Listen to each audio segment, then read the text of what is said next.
Okay, number 11, the directions say, click on the correct answers. This is a TEI, so these are the ones that people really struggle with.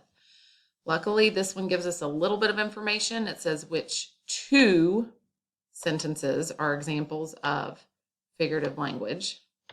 So we know we only need to choose two. Looking for figurative language. What I like to do on these is I like to read them all, and if I think it's figurative language, you should probably be able to identify what type of figurative language it is. And you should be able to say, okay, what in here is figurative?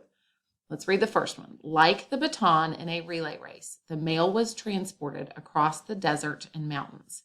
I see the word like. That does not always mean it's figurative language. We need to look and see, it seems like a simile. Are two unlike things being compared?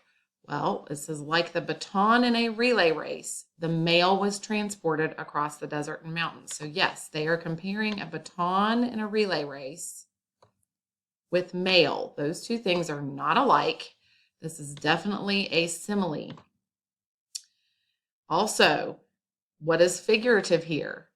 Is there really mail going on? Yes. Is there really a baton in a relay race going on? No. Okay. So there's definitely figurative language. Next one, the Pony Express route was a relay race against time. Well, ding, ding, ding, ding, ding. Doesn't that sound almost exactly like this one up here? Only it's not using like or as. It's saying that the Pony Express route was a relay race against time. So it is not a simile this time. It is a metaphor. Let's make sure, is it comparing two unlike things? Yes, it's comparing the Pony Express route with a relay race against time. Those two things are not the same at all. There is no actual relay race going on. It's comparing two unlike things. It is a metaphor. So if I had loose leaf paper, I'd probably be writing down simile, metaphor.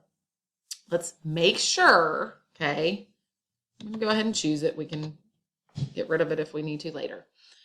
Messages could be sent from coast to coast instantly over the telegraph wires. Well, is there anything figurative there? No. I mean, you could see the word instantly, maybe think, is that hyperbole? However, folks, it is true that with telegraph wires, just like with telephone wires, if you call someone, you get the messages, you speak to them instantly. Your messages are going back and forth instantly. That is not hyperbole. There's nothing figurative there. It is true. Next one, telegraph lines have been raised all over the country. I'm looking at it, I'm like, all over the country. That does seem kind of like hyperbole. I'll look at that one again. Maybe they're exaggerating, but they could be kind of just spread out all over the country. Ships sailed down the Atlantic coast from New York to the Isthmus of Panama. There is nothing figurative there. I don't see comparisons. I don't see hyperbole, onomatopoeia, nothing. Okay, that one's an easy one to get rid of. So let's look back at this one. Telegraph lines have been raised all over the country. Seems a little bit like an exaggeration, but I've already got a definite simile and a definite metaphor, and it says I can only choose two. So I am getting rid of this one. You need to look at your corrections sheet and fill in, try to remember what you chose. I mean, you can say, I chose number 1 and number 4. Tell me what was wrong with it, okay? And then I'm going to go to my correction sheet. If you need to pause the screen so you have time to write it in, then do that. Okay, so again, this was number 11.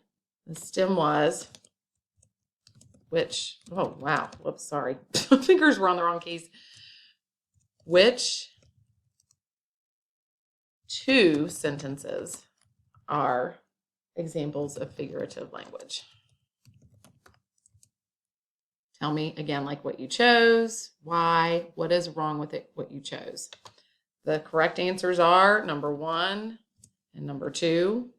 You can say top and second, whatever you want to say, because number 1 is a simile comparing a baton and a relay race to mail, two unlike things. Number 2 is a metaphor comparing the Pony Express route to, again, a relay race, two unlike things. Definite proof there.